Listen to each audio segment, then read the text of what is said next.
ஒருவன் இயேசுவை காட்டிக் கொடுப்பான். இயேசு இவைகளை சொன்ன பின்பு ஆவியிலே கலங்கி, உங்களில் ஒருவன் என்னை காட்டிக் கொடுப்பான் என்று மெய்யாகவே மெய்யாகவே உங்களுக்கு சொல்லுகிறேன் என்று சாட்சியாக சொன்னார். அப்பொழுது யாரை குறித்து பேசுகிறாரோ என்று சீஷர்கள் ஐயப்பட்டு ஒருவரை ஒருவர் நோக்கி பார்த்தார்கள்.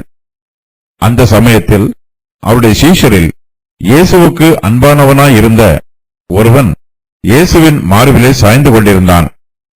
யாரை குறித்து சொல்லுகிறார் என்று விசாரிக்கும்படி சீமோன் பேதுரு அவனுக்கு சைகை காட்டினான். அப்பொழுது அவன் இயேசுவின் மார்பிலே சாய்ந்து கொண்டு, ஆண்டவரே, அவன் யார் என்றான். இயேசு பிரதியுத்தரமாக, நான் இந்த துணிக்கையை துவைத்து எவனுக்கு கொடுப்பேனோ அவன்தான் என்று சொல்லி துணிக்கையை துவைத்து சீமோன் குமாரனாகிய யூதாஸ் காரியோத்துக்கு கொடுத்தார். இயேசு ஆவியிலே கலங்கி. இயேசு இவைகளை சொன்ன பின்பு ஆவியிலே கலங்கி, உங்களில் ஒருவன் என்னை காட்டிக் கொடுப்பான் என்று மெய்யாகவே மெய்யாகவே உங்களுக்கு சொல்லுகிறேன் என்று சாட்சியாக சொன்னார். தம்மை காட்டிக் கொடுக்கப் போகிறவனை பற்றி இயேசு கிறிஸ்து மிகுந்த பாரத்தோடு தம்முடைய சீஷர்களிடம் பேசிக் கொண்டிருக்கிறார். இயேசு கிறிஸ்து இந்த வார்த்தைகளை சொன்ன பின்பு அவர் தம்முடைய ஆவியிலே கலங்குகிறார். உங்களில் ஒருவன் என்னை காட்டிக் கொடுப்பான் என்று இயேசு தம்முடைய சீஷர்களிடம் சாட்சியாக அறிவிக்கிறார். இயேசு கிறிஸ்து இவ்வாறு பேசுவதினால் யூதாஸ் காரியோத்து இயேசு கிறிஸ்துவை கட்டாயம் காட்டிக் கொடுக்க வேண்டும் என்னும் அவசியம் இல்லை. அவன் இந்த பாவத்தை செய்தே ஆக வேண்டும் என்று இயேசு கிறிஸ்து தீர்மானம் பண்ணவில்லை. இனிமேல் நடைபெறப் போகிற சம்பவத்தை இயேசு கிறிஸ்து முன் அறிந்திருக்கிறார். யூதாஸ் காரியோத்து இயேசு கிறிஸ்துவை காட்டிக் கொடுக்கப் போகிறான் என்பதை அவர் அறிந்திருப்பதினால்தான் இந்த வார்த்தைகளை சொல்லுகிறாரே அல்லாமல் அவன் தம்மை காட்டிக் கொடுக்க வேண்டும் என்று இயேசு கிறிஸ்து தீர்மானம் பண்ணவில்லை.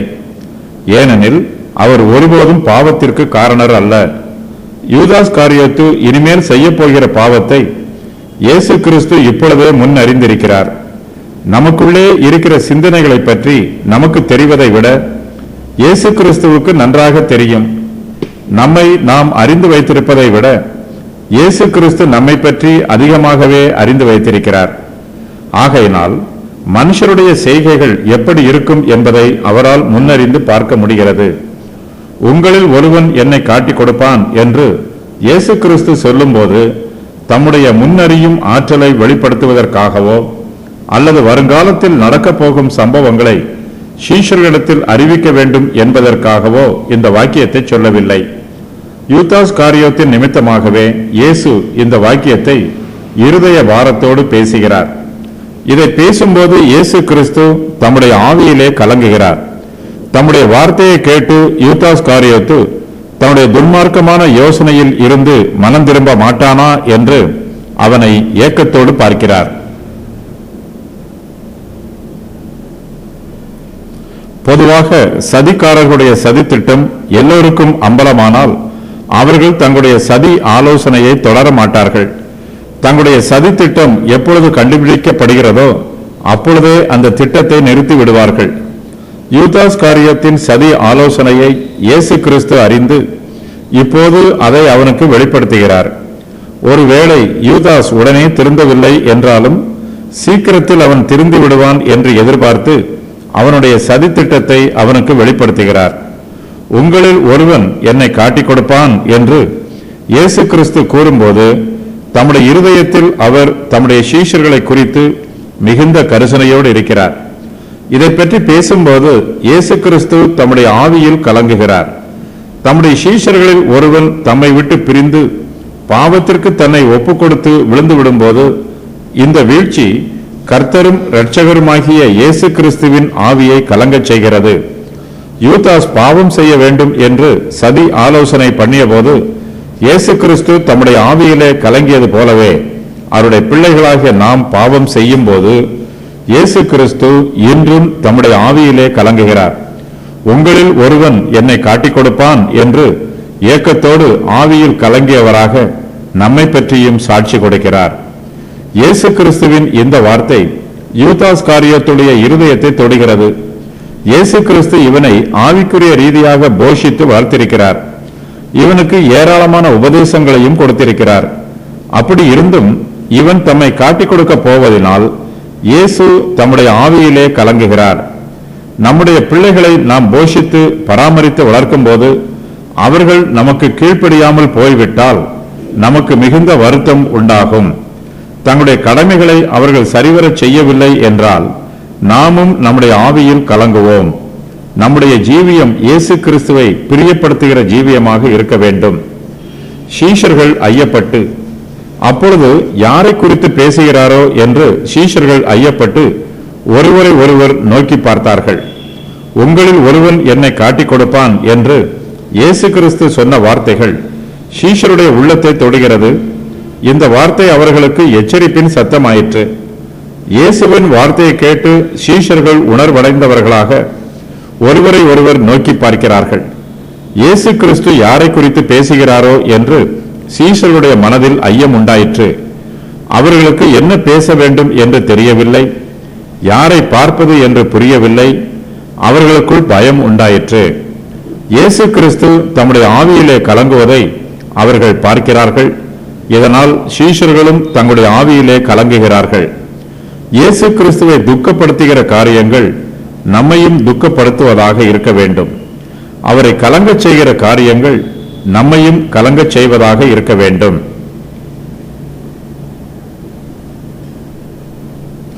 இயேசு கிறிஸ்துவை தங்களில் யார் காட்டிக் கொடுக்க போகிறான் என்பதை அறிந்து கொள்வதற்கு சீஷர்கள் முயற்சி பண்ணுகிறார்கள்.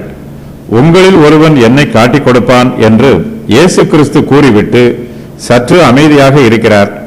தம்முடைய வார்த்தையை கேட்டு ஒவ்வொரு சீஷரும் தங்களை தாங்களே ஆராய்ந்து பார்க்க வேண்டும் என்று இயேசு விரும்புகிறார். சீஷர்கள் தங்களை தாழ்த்த வேண்டும். இயேசு கிறிஸ்துவை காட்டிக் கொடுக்கும் துர்க்குணம் தங்களிடத்தில் இல்லை என்பதை சீஷர்கள் நிரூபிக்க வேண்டும். இயேசு கிறிஸ்துவின் மீது பக்தி வைராக்கியமாக இருக்க வேண்டும். இதற்காகவே இயேசு கிறிஸ்து இந்த வார்த்தைகளை சொன்ன பின்பு ஆவியிலே கலங்கி அமைதியாக இருக்கிறார். நம்முடைய ஆவிக்குரிய வாழ்க்கையில் கூட நம்மை பற்றி ஆராய்ந்து பார்ப்பதற்கு நேரம் செலவிட வேண்டும். இதற்காக நம்முடைய அன்றாட வேலைகளை ஒதுக்கி வைத்துவிட்டு தேவனுடைய சமூகத்தில் அமைதியாக காத்திருந்து பரிசுத்த ஆவியானவர் நம்மை சோதித்து பார்க்க அனுமதிக்க வேண்டும். யாருமே யூதாஸ் காரியத்தை சந்தேகப்படவில்லை. அவன் பணப்பையை வைத்திருக்கிறவன். ஆகையினால் அனைவருடைய நம்பிக்கைக்கு பாத்திரவானாக இருந்தான். அவன் ஒரு நல்ல நடிகனாக இருந்திருக்க வேண்டும். பிசாசின் வல்லமையினால் அவன் தவறு ஒன்றும் செய்யாதவன் போல தன் முகத்தை வைத்திருந்திருக்கலாம். இயேசுவின் மார்பிலே சாய்ந்து கொண்டிருந்தான். அந்த சமயத்தில் அவருடைய சீஷரில் இயேசுவுக்கு அன்பானவனாய் இருந்த ஒருவன் இயேசுவின் மார்பிலே சாய்ந்து கொண்டிருந்தான். உங்களில் ஒருவன் என்னை காட்டிக் கொடுப்பான் என்று இயேசு கிறிஸ்து சொன்னதை கேட்டு சீஷர்கள் அதிர்ச்சி அடைகிறார்கள். அவர் யாரை குறித்து பேசுகிறாரோ என்று சீஷர்கள் ஐயப்பட்டு ஒருவரை ஒருவர் நோக்கி பார்த்து கொண்டிருக்கிறார்கள். தங்களில் யார் இயேசுவை காட்டிக் கொடுப்பான் என்பதை அவரிடத்திலேயே கேட்டு தெரிந்து கொள்ள வேண்டும் என்று சீஷர்கள் விரும்புகிறார்கள். இயேசு கிறிஸ்துவிடத்தில் இதை பற்றி யார் கேட்பது என்று அவர்களுக்குள் யோசனை உண்டாயிற்று. இயேசு கிறிஸ்துவின் சீஷர்களில் யோவான் அவருக்கு மிகவும் அன்பானவனாக இருக்கிறான். இந்த கேள்வியை கேட்பதற்கு யோவானே சரியான நபர் என்று மற்ற சீஷர்கள் நினைக்கிறார்கள். யோவான் இயேசுவின் மார்பிலே சாய்ந்து கொண்டிருக்கிறான். அவருக்கு அருகாமையில் இருக்கிறான்.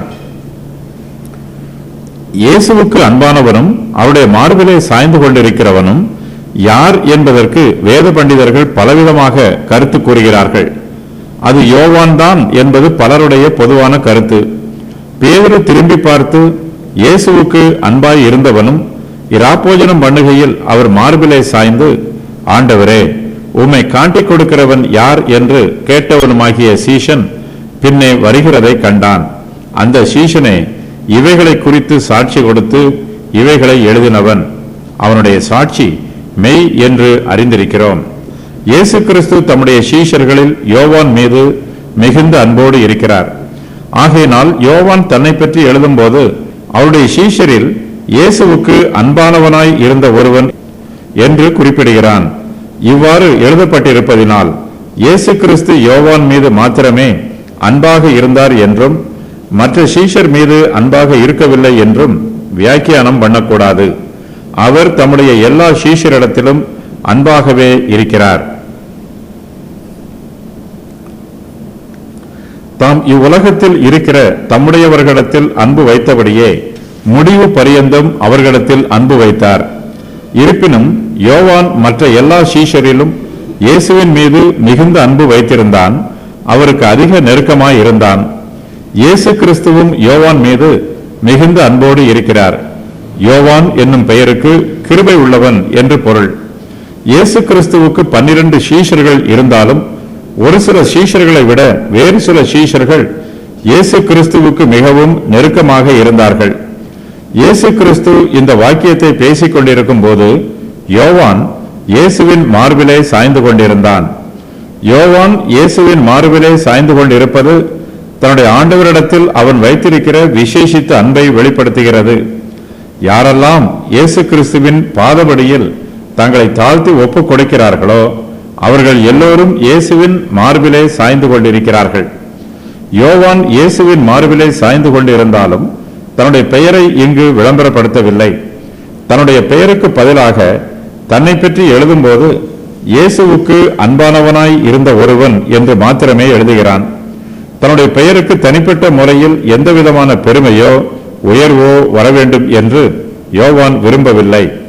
தான் இயேசுவின் மீது வைத்திருக்கும் அன்பும் இயேசு தன் மீது வைத்திருக்கும் அன்பும் மாத்திரமே முக்கியமானது என்று யோவான் தன்னைத்தானே தாழ்த்துகிறான். சீமோன் பேதுரு யாரை குறித்து சொல்லுகிறார் என்று விசாரிக்கும்படி சீமோன் பேதுரு அவனுக்கு சைகை காட்டினான். இயேசு கிறிஸ்துவின் மற்ற சீஷர்களை விட பேதுரு எல்லா காரியங்களிலும் முந்தி செயல்படுகிறவன். புதிதாக ஒரு காரியம் இருந்தால் அதை அறிந்து கொள்ள வேண்டும் என்று பேதுருதான் முதலில் முன் வருவான். யோவான் இயேசுவின் மார்பில் சாய்ந்து கொண்டிருக்கிறான். பேதுருவோ இயேசுவை விட்டு சற்று தூரத்தில் இருந்திருக்க வேண்டும். உங்களில் ஒருவன் என்னை காட்டிக் கொடுப்பான் என்று இயேசு கிறிஸ்து யாரை குறித்து சொல்லுகிறார் என்று விசாரிக்கும்படி அவருடைய மார்பிலே சாய்ந்து கொண்டிருக்கிற யோவானுக்கு பேதுரு சைகை காட்டுகிறான். பேதுரு பல சமயங்களில் இயேசு கிறிஸ்துவின் சீஷர்களை இதுபோல வழி நடத்துகிறான். நமக்கு புரியாத காரியம் ஏதாவது இருக்கும் என்றால் அந்த சந்தேகத்தை நம்முடைய மனதிற்குள்ளே அடைத்து வைத்துக் கொள்ளாமல் வெளிப்படையாக கேட்டு விடுவது நல்லது. கேள்வி கேட்பதற்கு தைரியம் வேண்டும். ஆனாலும் சுய பெருமைக்காக கேள்விகளை கேட்கக்கூடாது. நாம் கேட்கிற ஒவ்வொரு கேள்வியிலும் நம்முடைய மனத்தாழ்மை வெளிப்பட வேண்டும். சந்தேகத்தை நிவர்த்தி செய்து ஞானத்தை பெற்றுக்கொள்ள வேண்டும் என்பது மாத்திரமே நம்முடைய கேள்வியின் பிரதான நோக்கமாக இருக்க வேண்டும். தேவன் தம்முடைய வரங்களை ஒவ்வொருவருக்கும் ஒவ்வொரு விதமாக கொடுத்திருக்கிறார். வரங்களில் வித்தியாசம் உண்டு. சீஷர்களின் சந்தேகத்தை நிவர்த்தி செய்வதற்காக எல்லோர் சார்பாகவும் பேதுருதான் கேள்வி கேட்கிறான். இது ஒரு வரம். ஆனாலும் பேதுருவை விட யோவானே இயேசுவுக்கு அன்பானவனாக இருக்கிறான். யோவானிடத்தில் காணப்படுவதும் ஒரு வரம்தான். இயேசு கிறிஸ்துவிடம் இப்போது பேதுரு தானாக கேள்வி கேட்காமல் இயேசுவின் அருகில் இருக்கும் யோவானை கேட்குமாறு சைகை காட்டுகிறான். யோவானால் இயேசு கிறிஸ்துவிடத்தில் இந்த கேள்வியை கேட்பது மிகவும் எளிது. இந்த கேள்வியை பற்றி யோவான் இயேசுவின் செவிகளில் மெதுவாக பேச முடியும். இயேசு கொடுக்கும் மென்மையான பதிலை யோவானால் தனிப்பட்ட முறையில் பெற்றுக்கொள்ளவும் முடியும். இயேசு கிறிஸ்துவுக்கு சிலர் மிகவும் நெருக்கமாக இருக்கிறார்கள். அவர்களை பற்றி அறிந்து கொள்வதும் அவர்களிடத்தில் சிநேகமாக இருப்பதும் விசுவாசிகளாகிய நமக்கு நல்லது. இயேசு கிறிஸ்துவின் மார்பில் யார் சாய்ந்து கொண்டிருக்கிறார்கள் என்பதை கண்டறிந்து நமக்காக நல்ல வார்த்தைகளை பேசுமாறு அவர்களிடத்தில் கேட்கலாம். மற்றவர்களை விட நாம் இயேசுவின் மார்பில் சாய்ந்திருந்து அவருக்கு அருகாமையில் இருப்போம் என்றால் மற்றவர்களுக்காகவும் நாம் இயேசுவிடத்தில் பரிந்து பேச வேண்டும். ஆண்டவரே, அவன் யார்? அப்பொழுது அவன் இயேசுவின் மார்பிலே சாய்ந்து கொண்டு, ஆண்டவரே, அவன் யார் என்றான். பேதுரு தனக்கு சைகை காட்டியதை யோவான் புரிந்து கொள்கிறான். தான் இயேசுவின் மார்பிலே சாய்ந்து கொண்டு அவருக்கு அருகாமையில் இருக்கும் சந்தர்ப்பத்தை பயன்படுத்தி, ஆண்டவரே, அவன் யார் என்று யோவான் இயேசுவிடம் கேட்கிறான். இயேசு கிறிஸ்துவின் மற்ற சீஷர்களிடத்தில் யோவான் அன்பு வைத்திருக்கிறான். இயேசு கிறிஸ்துவின் மார்பிலே சாய்ந்திருக்கிறவர்கள் அவருடைய பாதவடியிலே கண்ணீர் விட்டு அமர்ந்திருப்பவர்களை மறந்துவிடக்கூடாது. தங்களுக்கு தெரியாததும் தாங்கள் அறியாததுமான காரியங்கள் இயேசுவின் பாதத்தில் கண்ணீரோடு அமர்ந்திருக்கிறவர்களுக்கு தெரியும் என்பதை உணர்ந்து கொண்டு அவர்களிடத்திலிருந்து கற்றுக்கொள்வதற்கு ஆயத்தமாய் இருக்க வேண்டும். யோவான் இயேசுவின் மார்பிலே சாய்ந்து கொண்டிருக்கிறான். அவருக்கு மிகவும் நெருக்கமாக இருக்கிறான். இயேசுவுக்கு நெருக்கமாக இருப்பதை தன்னுடைய சுய லாபத்திற்காக யோவான் பயன்படுத்திக் கொள்ளவில்லை. தன் ஆண்டவர் மீது பயபக்தியோடும் மரியாதையோடும் இருக்கிறான். இயேசு கிறிஸ்துவின் காதுகளில் மெதுவாக பேசினாலும் யோவான் இயேசு கிறிஸ்துவை ஆண்டவரே என்று பயபக்தியோடு அழைக்கிறான். ஒரு சிலருக்கு ஒருவரிடத்தில் நெருக்கமாக பழக்கும் வாய்ப்பு கிடைத்தால் அவர்கள் அவரை மதிக்க மாட்டார்கள். யோவான் இயேசு கிறிஸ்துவிடம் நெருக்கமாக இருந்தாலும் அவர் மீது யோவான் வைத்திருக்கிற அன்பு குறைந்து போய்விடவில்லை. நாம் இயேசு கிறிஸ்துவிடம் அதிகமாக நெருங்கி சேர சேர நாம் அவருடைய அன்புக்கு பாத்திரவான்கள் அல்ல என்பதையும், அவருடைய சமூகத்திற்கு நெருங்கி வர நமக்கு எந்த தகுதியும் இல்லை என்பதையும் நாம் உணர்ந்து கொள்ள வேண்டும். நம்மை நாமே தாழ்த்தி நம்முடைய மனப்பெருமைகளை நம்மை விட்டு நீக்கி போட வேண்டும்.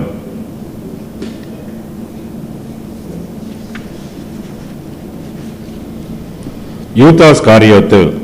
இயேசு பிரதியுத்தரமாக, நான் இந்த துணிக்கையை தோய்த்து எவனுக்கு கொடுப்பேனோ அவன்தான் என்று சொல்லி துணிக்கையை தோய்த்து சீமோன் குமாரனாகிய யூதாஸ் காரியோத்துக்கு கொடுத்தார்.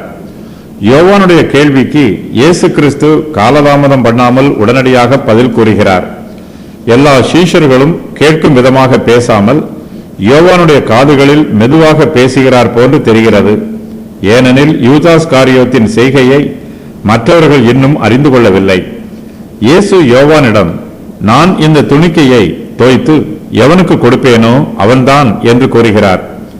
இயேசு கிறிஸ்து இந்த வாக்கியத்தை சொல்லி துணிக்கையை தோய்த்து சீமோன் குமாரனாகிய யூதாஸ் காரியோத்துக்கு கொடுக்கிறார். தம்மை காட்டிக் கொடுக்க போகிறவனை இயேசு கிறிஸ்து ஒரு அடையாளத்தினால் மற்றவர்களுக்கு அறிவிக்கிறார். யூதாஸ் காரியோத்தினுடைய பெயரை இயேசு கிறிஸ்து யோவானுக்கு சொல்லி இருக்க முடியும். ஆனால் அவர் அவனுடைய பெயரை சொல்லவில்லை. நம்மை சுற்றிலும் கள்ள சகோதரர்கள் இருப்பார்கள். அவர்களின் பெயர்கள் நமக்கு தெரியாமல் போகலாம். ஆனாலும் அவருடைய கனிகளை வைத்து நாம் அவர்களை பற்றி தெரிந்து கொள்ள வேண்டும். இயேசு கிறிஸ்து யூதாஸ் காரியோத்தை பற்றி குறிப்பிடுவதற்கு ஒரு துணிக்கையை ஒரு அடையாளமாக பயன்படுத்துகிறார். தமக்கு சத்துருக்களாக இருக்கிறவர்களுக்கு இயேசு கிறிஸ்து சில சமயங்களில் துணிக்கைகளை கொடுக்கிறார். துணிக்கை என்பது உலக பிரகாரமான ஐஸ்வர்யமாகவோ பதவியாகவோ பட்டங்களாகவோ உயர் பதவிகளாகவோ இருக்கலாம். மனுஷருக்கு இப்படிப்பட்ட ஆசீர்வாதங்கள் எல்லாம் வந்துவிட்டால் அவர்களுடைய இருதயங்களில் பெருமை வந்துவிடும். துன்மார்க்கமான சிந்தனைகள் அவர்களுடைய இருதயங்களை ஆளுகை செய்யும். துன்மார்க்கருடைய கரங்களில் ஐஸ்வர்யங்களும் பதவிகளும் பெருமைகளும் ஏராளமாய் உள்ளன. இவை எல்லாமே இயேசு கிறிஸ்து யூதாஸ் காரியோத்திடம் துணிக்கையை கொடுத்தது போல இருக்கிறது. யூதாஸ் காரியோத்து தம்மை காட்டிக் கொடுக்க போகிறான் என்பதை இயேசு கிறிஸ்து அறிந்திருந்தும் அவர் அவன் மீது அன்பாகவே இருக்கிறார். தம்மோடு கூட பந்தி இருப்பதற்கு அனுமதிக்கிறார். அவனுடைய கால்களையும் கழுவுகிறார். தம்முடைய மரணத்திற்கு அவன் சதி ஆலோசனை பண்ணுகிறான் என்பதை தெரிந்திருந்தும் இயேசு அவனோடு அன்பாகவே இருக்கிறார். கர்த்தருடைய பிள்ளைகளாகிய நம்மிடத்திலும் கிறிஸ்துவின் சுபாவம் காணப்பட வேண்டும். நமக்கு விரோதமாக தீமை செய்கிறவர்கள் மீதும் நாம் அன்பாய் இருக்க வேண்டும். நம்மை சபிக்கிறவர்களை ஆசீர்வதிக்க வேண்டும். நமக்கு விரோதமாக தீங்கு செய்கிறவர்களுக்கு நாம் நன்மை செய்ய வேண்டும். துணிக்கை என்பதன் கிரேக்க சொல் சோமியோன் என்பதாகும். இது அவர்களுடைய ராப்போஜனத்தின் ஒரு பகுதி. விருந்து கொடுக்கிறவர் அப்பத்தின் ஒரு பகுதியாகிய துணிக்கையை எடுத்து ரசத்தில் தோய்த்து விருந்தினருக்கு கொடுப்பார். அதை பெற்றுக்கொள்ளும் விருந்தினர்கள் கௌரவிக்கப்படுகிறார்கள். இயேசு கிறிஸ்து யூதாஸ் காரியோத்தின் மனச்சாட்சியோடு யோவான் 13:21 வசனத்தில் பேசி பார்த்தார். இப்பொழுது அவனுடைய இருதயத்தில் பேசி பார்க்கிறார். ஆனால் ஒரு பிரயோஜனமும் ஏற்படவில்லை. யூதாஸ் காரியோத்தின் இருதயம் கடினமாயிற்று.